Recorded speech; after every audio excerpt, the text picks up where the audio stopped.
Welcome to Domino English Lessons.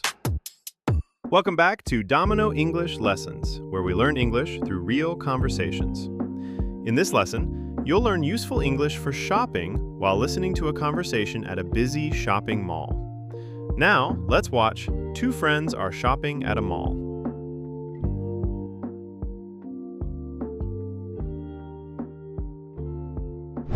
Hi, Ali. What are you doing? Hi, Amina. I'm looking at some shoes. What about you?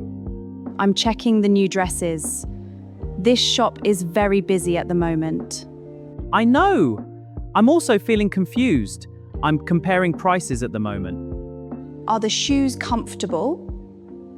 I'm trying them on right now, but I'm not sure yet. The cashier is helping many customers.